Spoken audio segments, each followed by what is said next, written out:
அண்ட சராசரங்களையும் நம் கண்களுக்கு தெரியும் பெரியதும் கண்களுக்கு புலப்படாத சிறியதுமான அனைத்து சிருஷ்டிகளையும் படைத்து அதினதின் கெரியையை குறித்த இறைவன் மானிடனான என்னை தனது சாயலில் படைத்தார். மானிடனாகிய நான் செய்த பாவதோஷத்தால் இறைவனின் சமூகத்திலிருந்து தள்ளப்பட்டேன். ஆனால் இறைவனோ என் பிரிவை தாங்காமல் என் பாவதோஷத்தை நீக்க விரும்பினார். மனிதனான என் பாவதோஷத்தை நீக்க குற்றமற்ற மானிட ரத்தம் சிந்தப்பட வேண்டுமே. இறைவன் முடிவெடுத்தார். தாமே மனித உருவாக தன்னை தாழ்த்தி இந்த மானிடர் பூமியில் பிறந்து வளர்ந்து என் பாவத்தையும் உலகின் அனைத்து மனிதரின் பாவதோஷத்தையும் நீக்கி இறைவனோடு இருந்த உறவை மானிடர்க்கு புதுப்பிக்க தன்னையே இரத்தம் சிந்தி மரிக்க சிலுவையின் மரணத்திற்கு ஒப்புக் கொடுத்தார். மனிதனின் மரணம் முடிவல்ல என்பதை எனக்கு நினைப்பூட்டும் வண்ணம் 3ஆம் நாளில் மரணத்தை ஜெயித்தவராய் உயிரோடு எழும்பி, மானிடனே, நான் உனக்காக பரிகாரமாக இலவசமாக என்னையே பாவதோஷ பலியாக செலுத்திவிட்டேன். நீ இனி பாவ நிவாரணம் தேடி அலைய வேண்டாம். என்னை நம்பும் உனக்கும் உலகின் எல்லா மனிதருக்கும் பாவ விமோசனமும் நித்திய சொர்க்க வாழ்வும் நிச்சயம் என்று என் மேல் அக்கறை கொண்ட இறைவனின் வார்த்தைகளை தொகுப்பாக சித்தரிக்கும் வேதாகமத்தை ஆராயும் வேளை இது.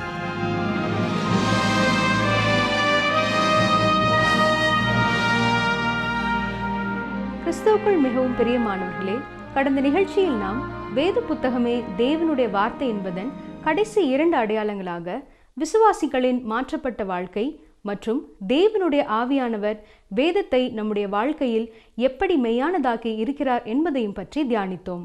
இந்நிகழ்ச்சியில் நாம் பரிசுத்த ஆவியானவரால் நம்முடைய ஆத்துமா எப்படி ஒளி பெறுகிறது, வேத வசனத்தை எவ்வாறு சரியாக நாம் விளங்கிக் கொள்வது, வேதத்தை திறம்பட வாசிப்பதற்கான 7 வழிமுறைகளையும் குறித்து சிந்திக்கலாம். பரிசுத்த ஆவியானவரால் மட்டுமே இயேசு கிறிஸ்துவை விசுவாசித்து நாம் அவரை சொந்த இரட்சகராக ஏற்றுக்கொள்ள நம்முடைய மனதை திறக்க முடியும். மேலும் நாம் தேவனுடைய வார்த்தையை எந்த அளவு நேசிக்கிறோமோ அதே அளவுதான் தேவனையும் நேசிப்போம். நாம் அவருடைய வார்த்தையை நேசிக்கும் போதே தேவனுடைய சிந்தையையும் புரிந்து கொள்ள முடியும். வேதத்தில் உள்ள அதிசயங்களை நான் பார்க்கும்படிக்கு என் கண்களை திறந்தருளும் என்று தாவீது ராஜா சொல்வது போல வேதத்தை வாசித்து அதை உணர்ந்து கொள்ள நாம் ஒரு சில வழிமுறைகளை கடைபிடிக்க வேண்டும். ஒரு தேவ மனிதர் கூறியது போல வேதத்தை நம்முடைய அறிவினாலே அறிந்து உள்ளத்திலே பதித்து வைத்து அனுதின வாழ்க்கையில் வாழ்ந்து காட்டி உலகத்தில் விதைக்க முயற்சிப்போம்.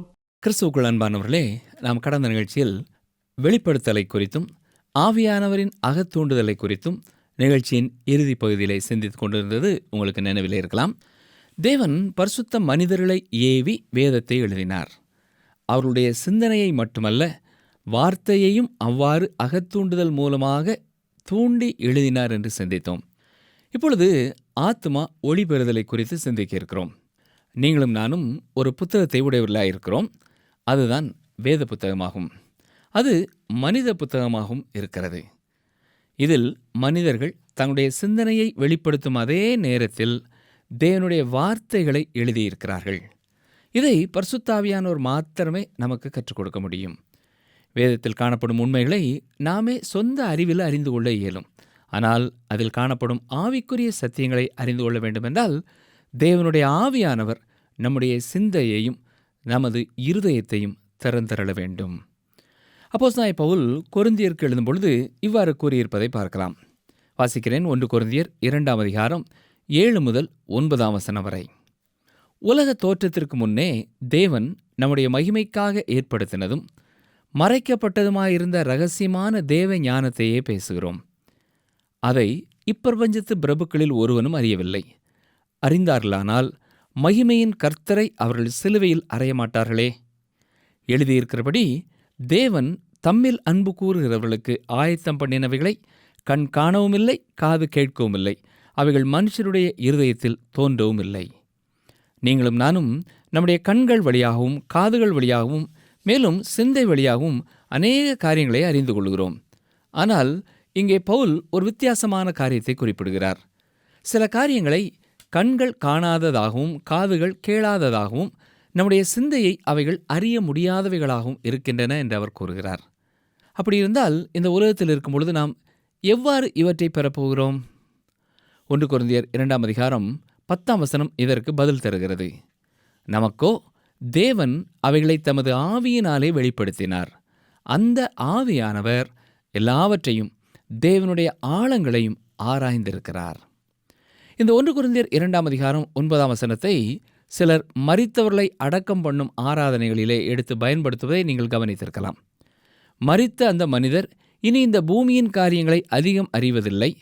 இருந்தபோதிலும் மரித்த நபர் முன்பு அறியாததை இனி பரலோகத்தில் அறிந்து கொள்ளப் போகிறார் என்றெல்லாம் கூறுவார்கள்.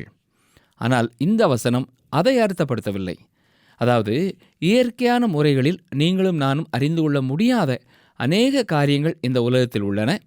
பரிசுத்த ஆவியானவரே நம்முடைய ஆசிரியராக இருந்து அவரே அவற்றை நமக்கு கற்றுக் கொடுப்பார் என்பதையே இந்த வசனம் கூறுகிறது.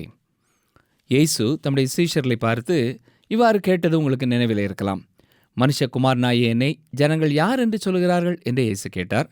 அதற்கு ஒவ்வொருவரும் ஒவ்வொரு கருத்தை சொன்னார்கள். இன்று ஒருவேளை இயேசு இவ்வாறு கேட்டால் இன்னும் பலதரப்பட்ட கருத்துக்களை மக்கள் சொல்லலாம். பின்னர் இயேசு சீஷர்களின் கருத்தை கேட்டார். மத்தேயு 16ஆம் அதிகாரம் 15 முதல் 17 வசனங்களை வாசிக்கிறேன். அப்பொழுது அவர், நீங்கள் என்னை யார் என்று சொல்கிறீர்கள் என்று கேட்டார். சீமோன் பேதுரு பிரதித்திரமாக, நீர் ஜீவனுள்ள தேவனுடைய குமாரனாகிய கிறிஸ்து என்றான். இயேசு அவனை நோக்கி, யோனாவின் குமாரனாகிய சீமோனே, நீ பாக்கியவான். மாம்சமும் இரத்தமும் இதை உனக்கு வெளிப்படுத்தவில்லை, பரலோகத்தில் இருக்கிற என் பிதா இதை உனக்கு வெளிப்படுத்தினார் என்று கூறுகிறார். சீமோன் பேதுருக்கு தேவனே சத்தியத்தை வெளிப்படுத்தினார் என்று இதிலிருந்து அறிகிறோம். இன்றும் கூட தேவன் வேத வசனங்களின் இரகசியத்தை நமக்கு வெளிப்படுத்தி காண்பிக்கிறவராக இருக்கிறார். நாம் புரிந்து கொள்வதற்காக அவரே அதை நமக்கு திறந்து காட்டுகிறார். இயேசு கிறிஸ்து உயிர்த்தெழுந்த நாளில் எம்மாவூருக்கு போகும் பாதையிலே இருவர் நடந்து சென்று கொண்டிருந்தார்கள். இயேசுவும் அவர்களோடு இணைந்து கொண்டார். அப்பொழுது அவர் அவர்களை நோக்கி, நீங்கள் துக்க முகமுள்ளவர்களாய் வழிநடந்து ஒருவருக்கொருவர் சொல்லிக் கொள்கிற காரியங்கள் என்ன என்று கேட்டார். அவர்களில் ஒருவனாகிய கிளேயோப்பா என்பவன் பிரதித்திரமாக, இந்நாட்களில் எருசலேமிலே நடந்தவைகளை அறியாதபடிக்கு நீர் அந்நியராயிருக்கிறீரோ என்றான். அவர், எவைகள் என்றார். அதற்கு அவர்கள், நசரேனாகிய இயேசுவை குறித்தவைகளே. அவர் தேவனுக்கு முன்பாகவும் செய்கையிலும் வாக்கிலும் வல்லமையுள்ள தீர்க்கதரிசியாயிருந்தார். நம்முடைய பிரதான ஆசாரியரும் அதிகாரிகளும் அவரை மரண ஆக்கினைக்குட்படுத்தி சிலுவையில் அறைந்தார்கள் என்று லூக்கா 24ஆம் அதிகாரம் 17 முதல் 20 வசனங்களிலே வாசிக்கிறோம். நீங்கள் இதை நினைவிற்கு கொண்டு வருவீர்கள் என்றால் இயேசு இதை ஏற்கனவே முன்னறிவித்திருக்கிறார் என்பதை அறிய முடியும். மேலும் எழுதப்பட்ட தீர்க்க தரிசனங்கள் பல ஆண்டுகளாக அதை கூறிக்கொண்டிருந்தது. இதனைத் தொடர்ந்து அவர்கள் தங்களுடைய நம்பிக்கையை வெளிப்படுத்துகிறார்கள். கவனிங்கள், லூக்கா 24:21, அவரே இஸ்ரவேலை மீட்டு ரட்சிப்பவர் என்று நாங்கள் நம்பியிருந்தோம். இவைகள் சம்பவித்து இன்று 3 நாளாகிறது. இதனைத் தொடர்ந்து அவர்கள் தங்களுக்கு என்ன தெரியும் என்றும் அவருடைய பெண்கள் என்ன கூறினார்கள் என்றும் சொல்ல ஆரம்பிக்கிறார்கள். லூக்கா 24:24 பாருங்கள். அப்பொழுது எங்களிலே சிலர் கல்லறையின் இடத்திற்கு போய் ஸ்திரீகள் சொன்னபடியே கண்டார்கள், அவரையோ காணவில்லை என்றார்கள். இவ்வாறு அவர்கள் கூறியது அவருடைய நம்பிக்கை மங்க ஆரம்பித்திருக்கிறது, அவருடைய இருதயத்திற்குள்ளே இருள் நுழைந்து விட்டது என்பதை காட்டுகிறது. இப்பொழுது இயேசு கிறிஸ்து கூறுவதை கவனியுங்கள். லூக்கா 24:25 முதல் 27 வரை வாசிக்கிறேன். அப்பொழுது அவர் அவர்களை நோக்கி, தீர்க்கதரிசிகள் சொன்ன யாவையும் விசுவாசிக்கிறதற்கு புத்தி இல்லாத மந்த இருதயமுள்ளவர்களே, கிறிஸ்து இவ்விதமாக பாடுபடவும் தமது மகிமையில் பிரவேசிக்கவும் வேண்டியதில்லையா என்று சொல்லி மோசே முதலிய சகல தீர்க்கதரிசிகளும் எழுதின வேத வாக்கியங்கள் எல்லாவற்றிலும் தம்மை குறித்து சொல்லியவைகளை அவர்களுக்கு விவரித்து காண்பித்தார். இயேசு கிறிஸ்து தம்மை குறித்து பழைய ஏற்பாட்டு வசனங்களை எடுத்துச் சொன்ன அந்த நேரத்தில் நீங்கள் அங்கே அவரோடு இருந்து அதை கேட்க விரும்புகிறீர்களா? ஒருவேளை நீங்கள் விரும்புவீர்கள்.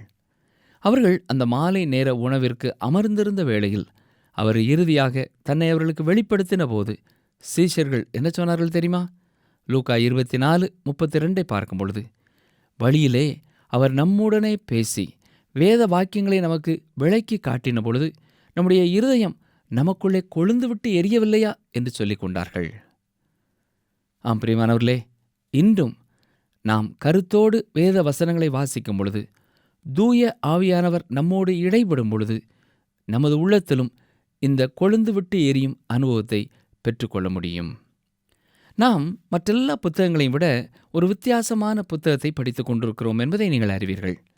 இந்த வேதாமும் பரிசுத்த ஆவியானவரின் தூண்டுதலினால் எழுதப்பட்டது என்பதை நாம் விசுவாசிக்கிறோம். அதே வேளையில் பரிசுத்த ஆவியானவர் நம்முடைய இருதயத்தை திறந்து அதை மெய்யான ஒன்றாக்காவிட்டால் அது ஒரு மூடப்பட்ட புத்தகம் என்பதையும் நீங்கள் அறிய வேண்டும். இயேசு கிறிஸ்து எருசலேமிற்கு திரும்பி வந்தபோது தம்முடைய சீஷர்களுக்கு இவ்வாறு உபதேசித்து வந்தார். லூக்கா 24:44 வாசிக்கிறேன்.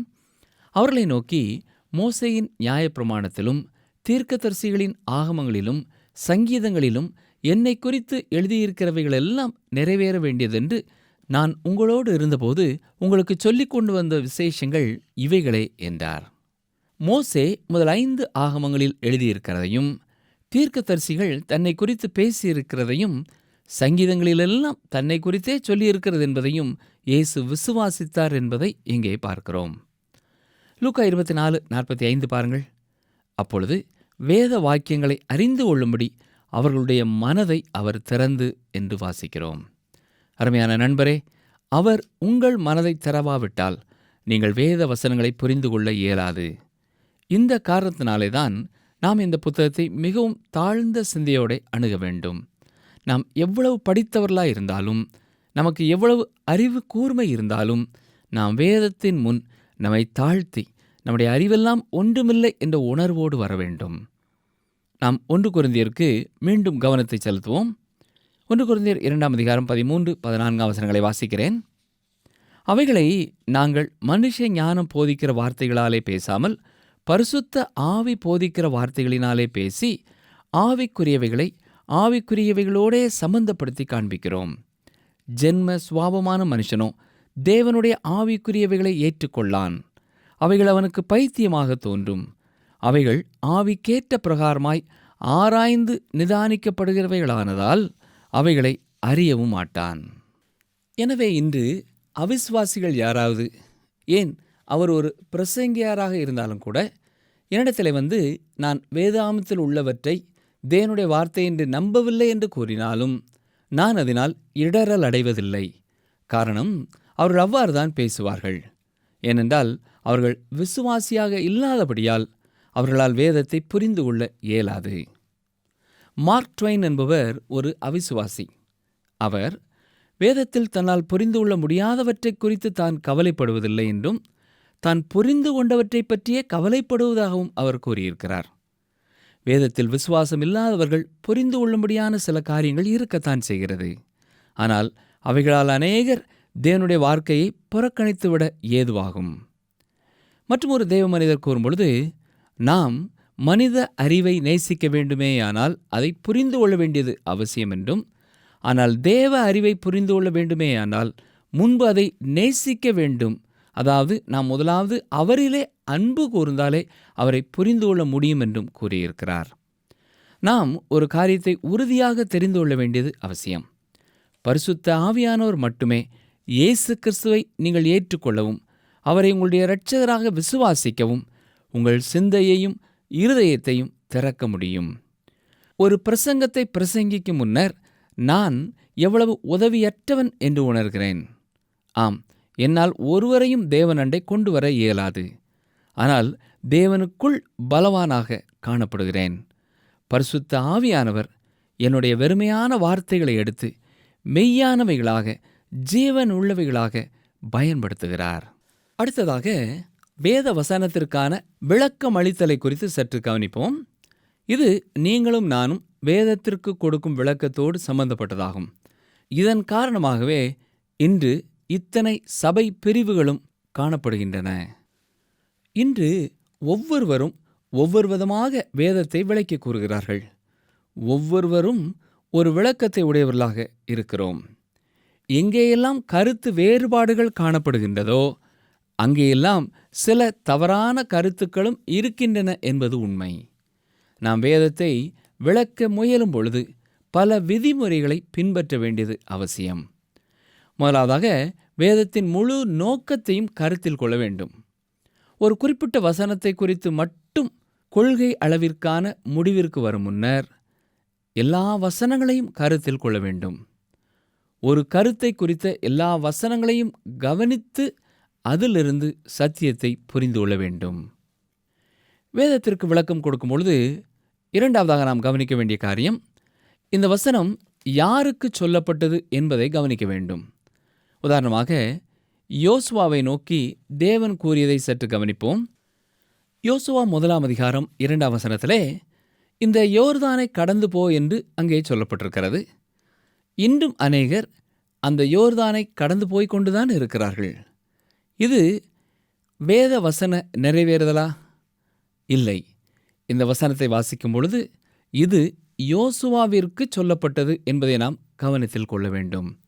இருந்தபோதிலும் இதிலே சிறந்த வேத சத்தியங்களை தேவன் வைத்திருக்கிறார் என்பதையும் நாம் உணர வேண்டியது அவசியம். எல்லா வேத வசனங்களும் எனக்கு சொல்லப்படவில்லை, ஆனால் எனக்காக சொல்லப்பட்டிருக்கிறது என்பதை அறிய வேண்டும். வேத வசனங்களுக்கு விளக்கம் கொடுக்க நாம் முயலும் பொழுது நம்முடைய சிந்தையிலே நாம் வைக்க வேண்டிய ஒரு முக்கியமான விதிமுறை இது என்று கூறலாம். மூன்றாவதாக, அந்த வேத பகுதி சொல்லப்பட்ட சந்தர்ப்பத்தை நாம் கவனிக்க வேண்டியது அவசியம்.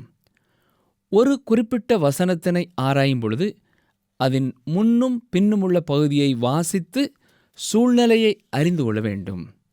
இந்த பகுதி எந்த நேரத்திலே, எந்த சூழ்நிலையிலே யாருக்கு சொல்லப்பட்டது என்பதையெல்லாம் அறிய வேண்டும். இந்த பகுதி எதை குறித்து பேசுகிறது? இந்த காரியத்தை குறித்து வேதத்தில் உள்ள மற்ற பகுதிகள் என்ன சொல்கிறது?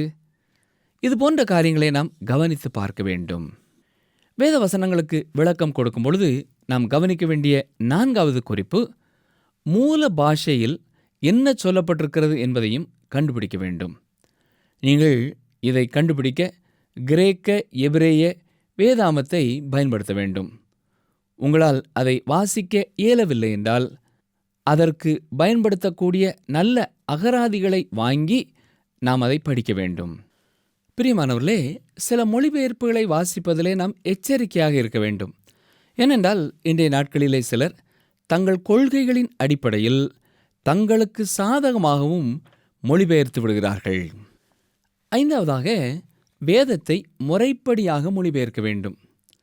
ஒரு தேவ மனிதர் இவ்வாறு கூறியிருக்கிறார்: வேதத்தில் சாதாரணமான நடைமுறை அறிவு பொதுவான அறிவிற்கு ஏற்றதாக இருக்கும்போது வேறெந்த அறிவையும் நாட வேண்டாம்.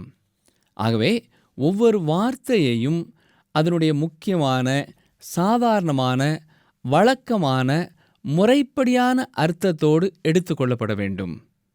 ஒருவேளை அதனுடைய சூழல் மற்றும் சந்தர்ப்பத்தை சம்பந்தப்பட்ட பகுதியின் வெளிச்சத்தில் படிக்கும் பொழுது ஒப்புக்கொள்ளப்பட்ட உண்மை மற்றும் அடிப்படையான உண்மைகள் வேறு காரியத்தை தெளிவாக சொல்லும்போது அதை எடுத்துக்கொள்ள வேண்டும்.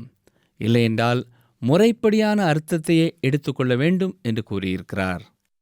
பிரியமானவர்களே, இந்த நிகழ்ச்சியை நிறைவு செய்யும் முன்னதாக வேதத்தை படிப்பதற்கான சில விதிமுறைகளை குறித்து அல்லது வழிமுறைகளை குறித்து உங்களோடு பகிர்ந்து கொள்ள வேண்டியது அவசியமானதாக இருக்கிறது.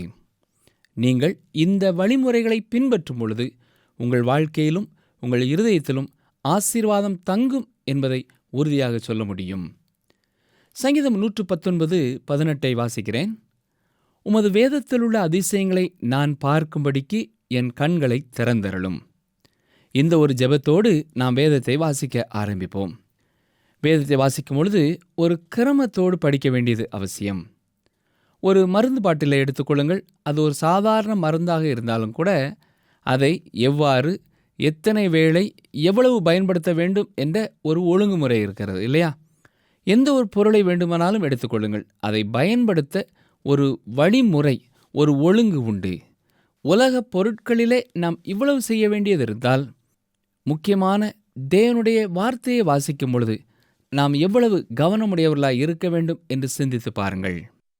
இப்பொழுது நாம் 7 மிகவும் எளிதான, அதே வேளையில் மிக முக்கியமான, அடிப்படையான விதிமுறைகளை கவனிப்போம். இது தேவனுடைய வார்த்தையை வாசிப்பதற்கு நமக்கு உதவியாக இருக்கும். முதலாவதாக, வேதத்தை வாசிக்கும் முன்னர் ஜெபத்தோடு ஆரம்பிக்க வேண்டும்.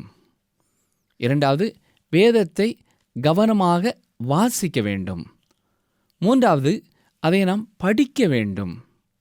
நான்காவதாக, வேதத்தை தியானிக்க வேண்டும். ஐந்தாவதாக, வேதத்தை குறித்து மற்றவர்கள் எழுதியிருக்கிற கருத்துக்களையும் வாசிக்க வேண்டும். ஆறாவதாக, வேதத்திற்கு கீழ்ப்படிய வேண்டும். ஏழாவதாக, நாம் கற்றுக்கொண்ட வேத சத்தியங்களை மற்றவர்களோடு பகிர்ந்து கொள்ள வேண்டும். இதோடு கூட இன்னும் சில குறிப்புகளை நீங்கள் சேர்க்க விரும்பலாம்.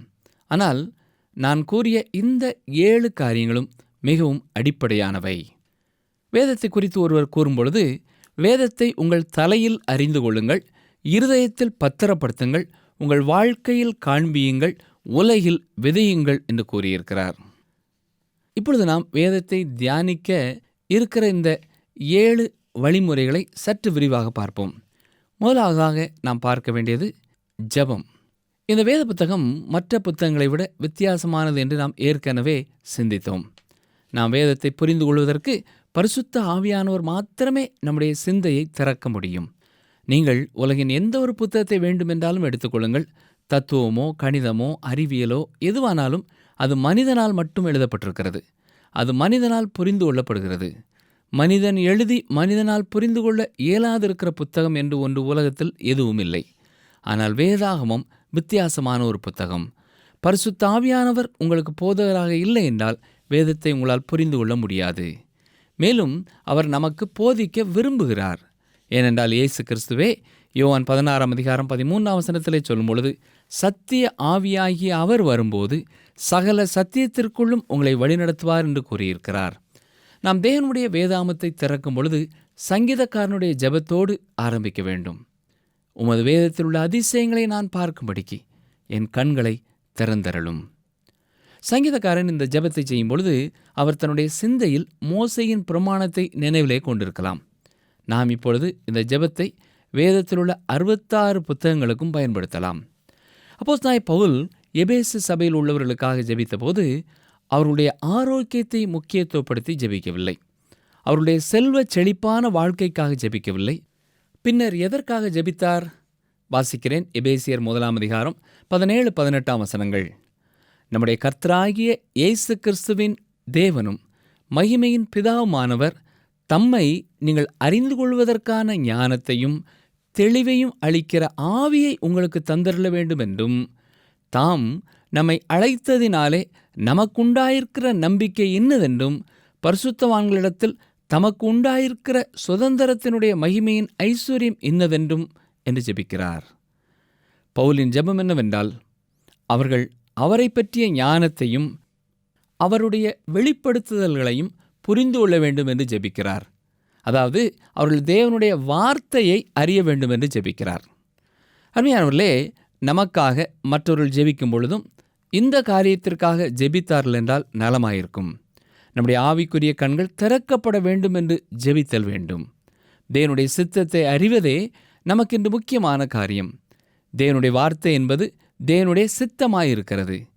தேவனுடைய ஆவியானவர் நம்முடைய ஆசிரியராக இல்லாவிட்டால் தேவனுடைய வார்த்தையை நாம் அறிய முடியாது. 1 கொரிந்தியர் நிருபத்திலே பவுல் கூறுகிற காரியம் இதுதான். 1 கொரிந்தியர் 2:12-14 வரை வாசிக்கிறேன். நாங்களோ உலகத்தின் ஆவியை பெறாமல் தேவனால் எங்களுக்கு அருளப்பட்டவைகளை அறியும்படிக்கு தேவனிடத்திலிருந்து புறப்படுகிற ஆவியையே பெற்றோம். அவைகளை நாங்கள் மனுஷ ஞானம் போதிக்கிற வார்த்தைகளாலே பேசாமல் பரிசுத்த ஆவி போதிக்கிற வார்த்தைகளினாலே பேசி ஆவிக்குரியவைகளை ஆவிக்குரியவைகளோடே சம்பந்தப்படுத்தி காண்பிக்கிறோம். ஜென்ம சுபாவமான மனுஷனோ தேவனுடைய ஆவிக்குரியவைகளை ஏற்றுக்கொள்ளான். அவைகள் அவனுக்கு பைத்தியமாக தோன்றும். அவைகள் ஆவிக்கேற்ற பிரகாரமாய் ஆராய்ந்து நிதானிக்கப்படுகிறவைகளானதால் அவைகளை அறியவும் மாட்டான். இந்த அநேகர் வேதத்தை புரிந்து கொள்ளாமல் அதிலிருந்து யாதொரு காரியத்தையும் பெறாமல் இருக்க காரணம், பரிசுத்த ஆவியானவர் அவர்களுக்கு போதிக்கும்படிக்கு அவர்கள் அனுமதிக்கவில்லை. தேவனுடைய வார்த்தைகள் அடங்கிய இந்த வேதாகமம் மற்ற புத்தகங்களை காட்டிலும் வித்தியாசமானது. ஏனென்றால் ஜென்ம சுபாவமான மனுஷன் இவற்றை பெற முடியாது. இவர்களுக்கு வேதத்தின் காரியங்கள் மூடத்தனமாகவே தெரியும். தேவனால் நமக்கு இலவசமாக கொடுக்கப்பட்ட காரியங்களை நாம் அறிந்து கொள்ளும்படிக்கு தேவன் தம்முடைய ஆவியானவரை நமக்கு கொடுத்திருக்கிறார். வரும் நாட்களிலே அவரே நம்முடைய ஆசிரியராயிருந்து நமக்கு கற்றுக் கொடுக்கும்படியாய் அவரை நோக்கி பார்ப்போமா? ஜெபிப்போம். எங்களை நேசிக்கிற எங்கள் அன்புள்ள ஆண்டவரே, உம்முடைய வேத வசனம் எப்படி வித்தியாசமான ஒரு புத்தகம் என்பதை நாங்கள் உணர்ந்து கொண்டோம் ஐயா. இனி தொடர்ந்து ஒவ்வொரு நாளும் நாங்கள் கற்றுக்கொள்ளப் போகிற சத்தியத்தை எங்கள் தனிப்பட்ட வாழ்க்கைக்கு நீரே சொந்தமாக்கும்படியாக உம்முடைய ஆவியானவர் எங்களுக்கு துணை செய்ய கெஞ்சுகிறோம். இயேசு கிறிஸ்துவின் வல்லமையுள்ள நாமத்தினால கேட்கிறோம் பிதாவே, ஆமேன். இந்த நிகழ்ச்சி உங்களுக்கு பிடிச்சிருக்கா? அப்ப இப்பவே மிஸ்டர் கால் கொடுங்க. பரிசு வெல்றது நீங்களாவும் இருக்கலாம்.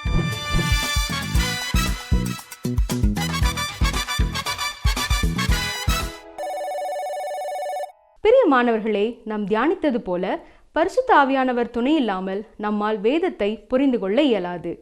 இந்நிகழ்ச்சியில் நாம் வேத வாசிப்பை எப்படி ஜெபத்துடன் தொடங்கலாம் என்று விரிவாக பார்த்தோம். வேத புத்தகம் இவ்வுலகில் உள்ள அநேகம் புத்தகங்களைப் போல ஜென்ம சுவாபம் உள்ள மனிதனால் எளிதில் புரிந்து கொள்ள முடியாது. தேவனால் இலவசமாக நம் கருளப்பட்ட சத்தியங்களை அறிந்து கொள்ளத்தக்கதாக கர்த்தர் நமக்கு ஆவியானவரை கொடுத்திருக்கிறார். அவரே நம்முடைய மெய்யான போதகர். அவரே தேவனுடைய வார்த்தையை எடுத்து அதை நம்முடைய வாழ்க்கையில் ஜீவனுள்ளதாக யதார்த்தமானதாக மாற்ற முடியும். மீண்டும் அடுத்த நிகழ்ச்சியில் நாம் வேதத்தை எப்படி கருத்துடன் வாசிக்க வேண்டும் மற்றும் எப்படி படிக்க வேண்டும் என்று சற்று விரிவாக சிந்திப்போம். தெய்வ வாக்கு.